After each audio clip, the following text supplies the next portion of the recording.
My father-in-law, and the fourth-generation owner of Italian Harris, Justin, has passed away. Nancy, can I talk to you for a minute? After the funeral had mostly concluded, Amy called out to me and led me to a secluded spot in the venue, away from everyone else. Here, this is the will. Read it. A bit perplexed, I opened the white envelope and found several sheets of paper inside, as expected. Did you read it? So, here's the deal. That building belongs to us blood relatives. You can take the Harris name and 2 of the employees, but everything else stays behind. In other words, what she was really saying was this. The property goes to the blood relatives. So the store you've supported until now? You'll have to run it somewhere else. That's what it meant. Dad had this written properly, so you'll have to follow it. Oh, and you can have the sign too. As I stood there, stunned by her words, Jason came over. Whether Amy noticed him or not, she finished with a cutting remark. You were just here to take care of him. Thanks for expanding the store to a decent size. Jason, without reproaching his sister, handed me another envelope. Inside was a divorce notice, already stamped. Her words were no lie. Whether it was from the start or somewhere along the way, abandoning me must have always been part of the plan. Thanks for your hard work. I was stunned by the thoroughness of it all. No more words were needed. Thank you for your hard work. It was a purely business-like phrase, so devoid of emotion that it felt inappropriate even to say. Our second meeting was purely by chance. Nancy? I turned around at the sound of my name. No one at my workplace ever calls me Nancy, so I was curious, and I couldn't imagine who it might be. Standing there was Jason, a senior who had been in the same seminar group with me during university. Jason? It's been a long time. I couldn't remember when we had last met. What are you doing in a place like this? Work. I had some business to take care of here. It's been almost 10 years since I started working. Which also means it's been that long since I've eaten that pasta. Jason's family owns a long-standing Italian restaurant, and back in our student days, he often invited me there to eat. How's your family? Are they all doing well? I guess they're fine. I haven't been home recently, so I'm not sure. His vague response made me feel a little uneasy. Now that he mentioned it, what was he doing here? I had always assumed he was training to take over the family business, but it didn't seem that way anymore. Aren't you going to take over the restaurant? Of course, that's the plan. But first, I wanted to get some experience working in a regular company. So, right now, I'm just a typical office worker. As we continued talking, I began to feel nostalgic for the taste of that pasta. Jason, could I visit the restaurant again sometime? I've been craving that food. Of course! I'll go with you, too! It's been a while since I've shown my face there, and who knows what they'll say if I don't. And with that, we made a promise. Even after 10 years, the restaurant hadn't changed a bit. The grand, dignified signboard was still there. Inside, I saw the familiar faces of Justin, the silent and stern head chef, and Lauren, who always supported him. In the back of the restaurant, there were certificates and the framed proof of mastery that Justin had inherited from the previous generation.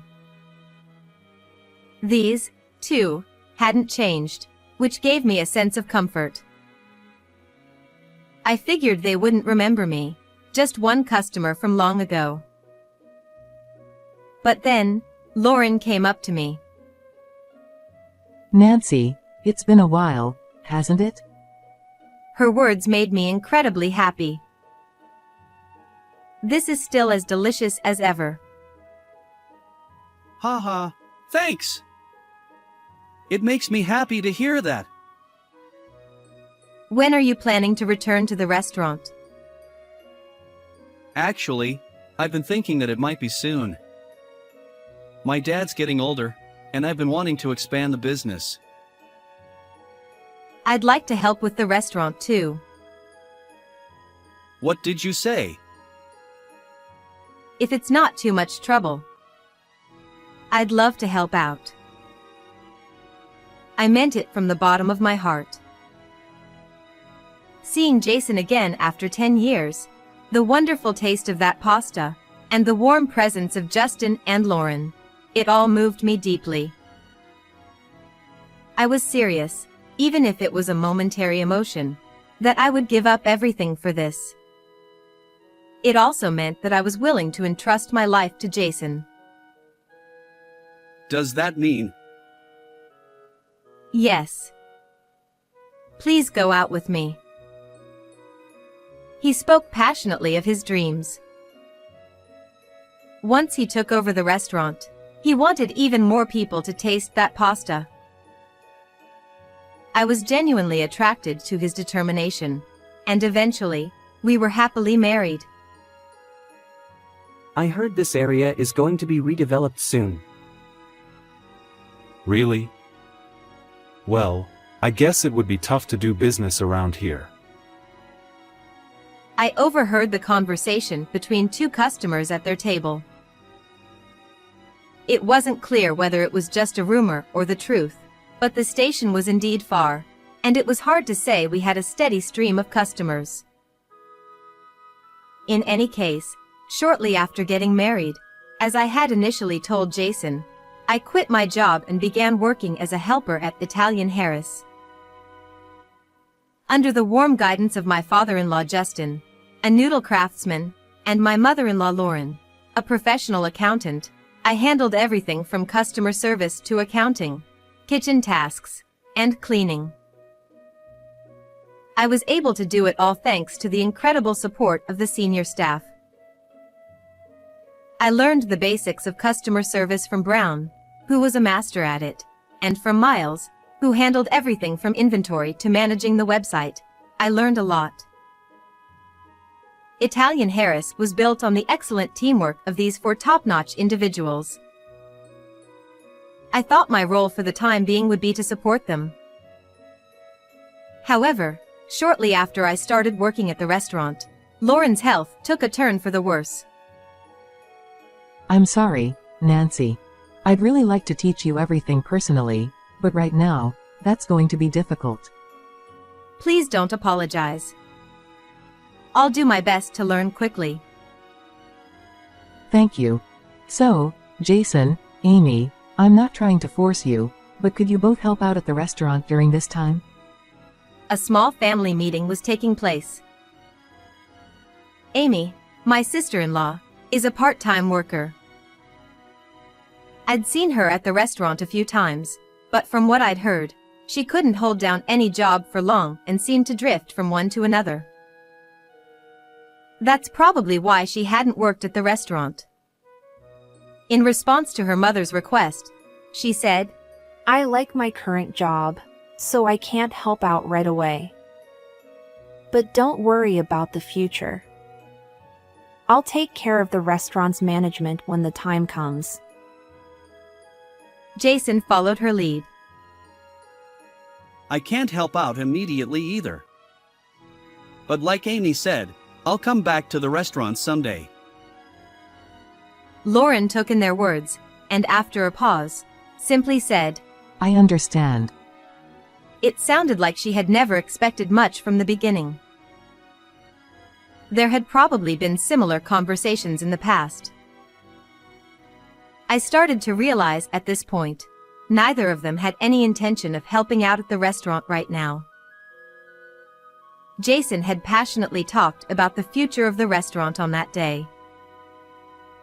Now was the perfect opportunity, but he didn't choose it. I hadn't fully made up my mind, but something didn't sit right with me, given the inconsistency between his words and actions. Anyway, it would be embarrassing to keep relying on them forever. I quickly became part of the well-coordinated team. Yet, the feeling of unease lingered. That night, I approached Jason to talk. Why didn't you offer to help? Isn't this a chance to grow the restaurant? Then, for the first time, he said something he had never mentioned before. Honestly, I don't like how strict they are. I'm sure Amy feels the same. We're not the kind of people who put in that kind of effort. It's true that he's loose with time, promises, and pretty much everything, so it's no surprise that he clashes with Justin's strict nature. However, it's easy to imagine that without Justin's discipline, the restaurant wouldn't have lasted this long. If Jason completely rejects that, expanding the restaurant isn't even a conversation worth having. So, when do you plan to get involved? Probably when Dad retires. Does he understand how late that would be? I tried to persuade him for about an hour, but I didn't feel like I made any progress. After working at Italian Harris's for a few months, I realized something. Justin is truly a quiet man who barely speaks. The only time I heard his voice was when he called out orders like tomato pasta or margherita. His constant silence made him seem perpetually grumpy, and I couldn't help but feel uneasy around him. But it was Brown and Miles who helped me through it. Don't worry. The boss isn't mad. He rarely gets angry. Honestly, I think he likes you. He's a lot scarier with me. He's much softer around you, Nancy. They constantly reassured me. And when Lauren was feeling well, she would teach me how to manage the business step by step. Nancy, you're picking things up fast. I think it's thanks to my previous job. And, of course, Lauren has been so thorough in her guidance. You say the sweetest things. Thankfully, because I used to work in accounting, I easily picked up on the terms, and Lauren was a great teacher. I could really feel myself growing. But that environment didn't last long. Lauren's condition worsened, and Justin developed osteoarthritis in his right knee. At this rate, the restaurant's future was in jeopardy. So, Brown, Miles, and I decided to discuss the possibility of asking Jason and Amy to help again. So, Jason, Amy, can you help us out? We need your support. I'm asking, too. At this rate, the restaurant could go under any day now, and neither Brown nor I want that. I'm sure you don't either. I get it, but it's still tough right now. I promise, I'll take over eventually. Does he realize how much he needs to learn before then? Once again, he gave a vague excuse and dodged any commitment. And then, Amy dropped this bombshell. I'm busy with work, so I'll leave Mom's care to you. She essentially handed off the responsibility to me, leaving me to juggle the restaurant's management and my mother-in-law's care. What are you talking about? I'm not saying you have to take care of your own mother, but you're seriously going to dump all of that on your sister-in-law? I don't have a choice. I'm busy. And besides, Nancy's been around her longer. She can handle it, right? Miles was too stunned to even respond. You've got to be kidding me. From past experience, we knew it was pointless to argue with the two of them any further. So, we focused on keeping the restaurant running as best we could. As for me, I didn't mind caring for my mother-in-law. I saw it as a chance to give back, even if only a little. But despite my efforts, Lauren passed away. I couldn't stop crying, wondering if I had repaid her enough for all she had done for me. After her death, Justin's physical and mental health took a nosedive. He struggled even to walk most days. It was no surprise, having lost his partner both in life and work. And so, I took over Lauren's role, managing the financial side of Italian Harris. Then, it seemed like Jason finally decided it was time to step up. Dad can't move anymore. It's about time I get involved. It was a much-needed offer. But when we opened the lid, it was nothing more than him hanging around the restaurant, shouting out unhelpful suggestions. Maybe you should try doing this a little differently? He was all talk, never lifting a finger. Soon, he started saying things like, If I were the owner, I'd do it this way. or, Let's hire some young kids as part-timers. he kept making outrageous suggestions without any intention of rolling up his sleeves to help. The atmosphere only worsened because he neither made noodles nor seemed to have any desire to keep the restaurant running. Before long, Amy started showing up more frequently too, and there was even a hint of mockery in the way she looked at the three of us, working desperately. I remembered something Jason had once told me.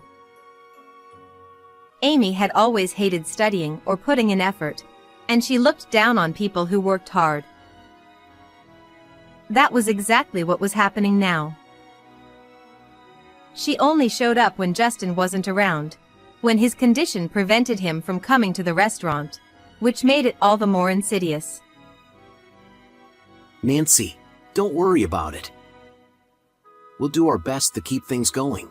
Just the three of us. Yes, thank you. From that point on, the three of us began learning everything beyond our original roles.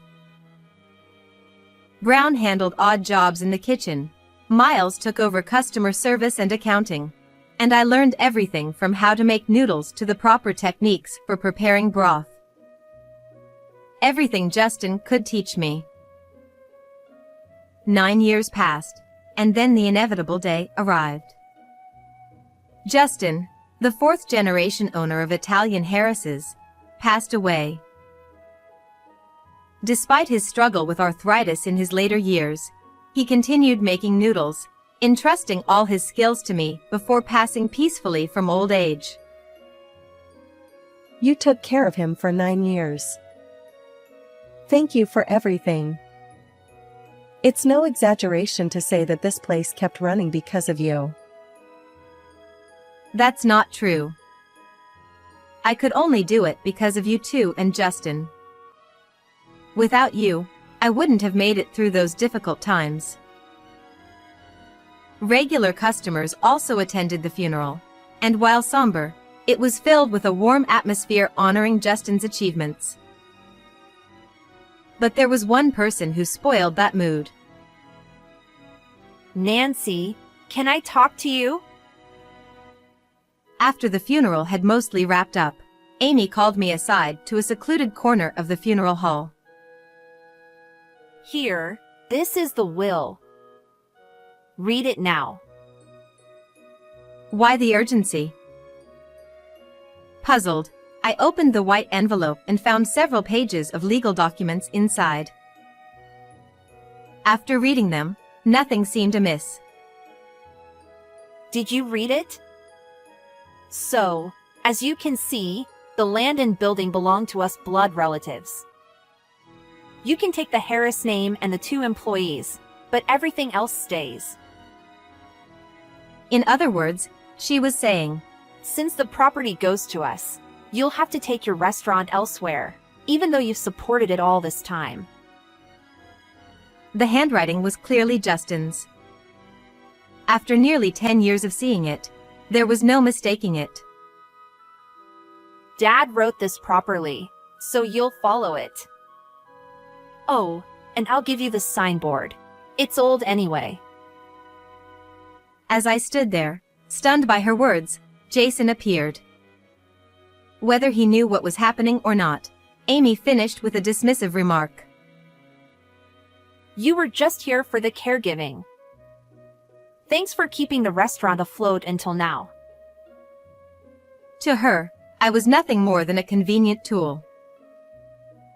Jason didn't scold her at all. Instead, he handed me another envelope. Inside was a divorce agreement, already stamped. Her words weren't lies. At some point, or maybe from the very beginning, discarding me had always been part of their plan. It's over now. Thanks for your hard work. I was only slightly surprised at how thorough their plan had been. Amy had coerced her sick father into writing the will, and as soon as I was no longer needed for their parents' care, Jason discarded me. They had prepared for this day. There was nothing left to say. Thank you for your hard work. It was a cold, professional response, devoid of any emotion. Barely appropriate for the situation. As I left the funeral hall, Brown and Miles were waiting for me. My senior colleagues who had truly shared in both the hardships and joys of these last 9 years. What did she say? She told me they're leaving us the name and the signboard. It's clearly stated in the will. I see. It's been a long road, but first things first. Congratulations, Nancy. Thank you. It was about 5 years ago that we officially learned the neighborhood where Italian Harris's was located would undergo redevelopment. The rumors we'd heard back then had turned out to be true. The centerpiece of the redevelopment was, of course, a massive new station building. No other structure in the area could compare. And the new Italian Harris's was set to open in the best spot within that building. I had learned this directly from Justin before he passed. We're moving the restaurant. What? Moving? Where? To that new station building, or whatever they're calling it. Miles will handle the paperwork and all the complicated stuff. Your job is to focus on running Harris there. Wait, Justin, what about you? I'm old. Whether I'm alive or not when the time comes, I'll be stepping back. I'm leaving it all to you. To me? What about Jason? You know he and Amy don't care. It has to be you. That's why I've drilled pasta making into you all this time. When I later told Brown, she revealed that she already knew. Apparently, the owner of the upcoming station building had been a regular customer at Harris and had personally invited us to open there. Naturally, Jason and Amy had no clue, which is why on that day, they thought they were cutting ties with the foolishly hardworking sister-in-law by showing me the will. But reality was different. That's why Justin had left me with only two things: the name Harris and the signboard. Though there was a tinge of sadness, the relaunch of Italian Harris's didn't require the land or the building. The new location's opening was a great success. Whether it was because we had announced the move on the website and at the old storefront, or simply because of the new station building's buzz, we had a steady stream of customers. At a prominent spot in the brand new restaurant, the signboard and my certificate of mastery were proudly displayed. I had finally become the 5th owner of Italian Harris's. However, there were some people who were not pleased with that. On the busy first day, the phone rang incessantly. I need to talk to you. I don't. I'm busy, so I'm hanging up. Wait! We have a right to that space too, don't we? We're his actual children, after all. I immediately knew this was going to be a hassle. Fortunately, I could already guess what he wanted, so I decided to nip it in the bud. Fine, I'll set up a meeting with the owner here and we'll talk things out with the three of us. Make sure you're satisfied with that. Goodbye. I had every legal right to be there, and I wasn't about to let that go to waste. A few days later, the 5 of us, Miles, Jason, Amy, the owner, and I, gathered for the meeting. Jason's argument was straightforward. Since the restaurant originally belonged to our father, we should have the right to open a shop in the station building too. What shocked me even more was Amy's claim. They stole the Harris name and sign. The sheer audacity left me embarrassed on their behalf, considering they were no longer family. In response, the owner remained calm and firm. After all, he was the one who had personally invited Harris to the new building and had a contract with Justin before he passed. I, too, received a copy of the will, which clearly states that Nancy is the rightful successor of Harris. As per the contract terms for leasing this space, the tenant must meet 4 conditions: being a certified master, having run the business in practice, being able to replicate Justin's flavors, and holding the rights to the Harris name. Unfortunately, none of these apply to you. After hearing this, Jason and Amy went silent, unable to continue their claims. If there are no further objections, we'll end the meeting here. I appreciate your time, Harris, especially during such a busy period. Sometime after that meeting, I began hearing rumors about the old restaurant. What happened to the old Harris location? It's turned into some strange new place. It turns out Jason and Amy had rebranded and reopened the restaurant. However, due to the station building's success and other factors, their business quickly fell into trouble. Brown, who always seemed to be in the know, filled me in on the details. Their business isn't doing well. Is that so? Though I responded politely, I wasn't surprised at all. Jason had only ever been a company employee, so his knowledge of business management was close to zero.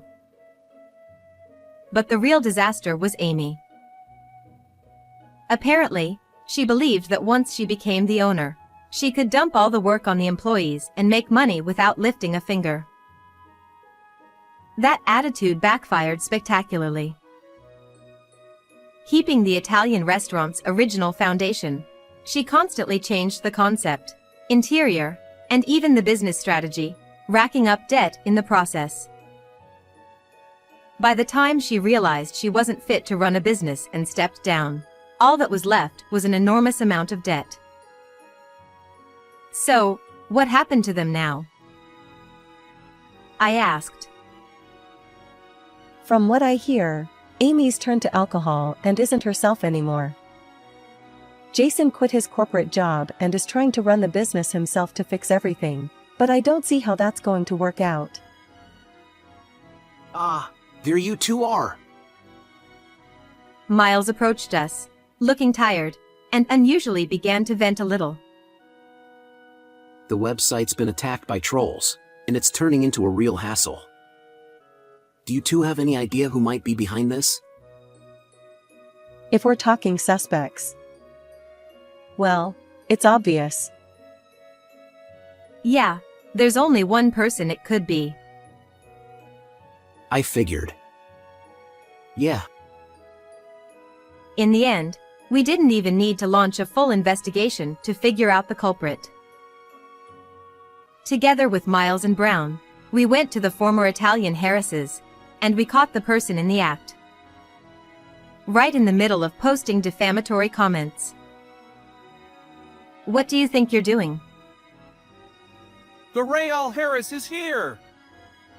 You stole the name and ran away! What a ridiculous accusation. If you think you can ruin us with scandal, you're sorely mistaken.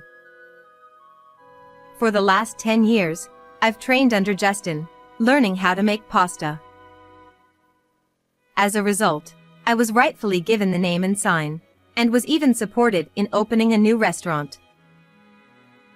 The ones who ran away are you two. You've been running all this time, and now you're facing the consequences. You know that, don't you? He said nothing. Also, I've already informed the owner about this. Whether it's defamation or obstruction of business, I'm not sure, but you will be sued. Prepare yourself. As I was casually scrolling through the internet, a headline caught my eye. It was written by the reporter who had visited the restaurant the other day, and, as expected, it was about the former Italian Harris's. In the end, their shop had to close, and no one knows what became of them afterward. Meanwhile, our rightful Italian Harris's continues to perform excellently, not just at the start but even now, with steady sales long after the opening. Not only have the numbers been good, but the quality has remained consistent. But we can't afford to rest on our laurels. As the location has changed, so too must we continue to evolve to meet the new demands of this environment. I have no intention of expanding the business, but I will keep striving to reach the highest levels I can, day by day. I swore that to the sign. How did you like today's story? Don't forget to subscribe to the channel. I'll see you in the next video.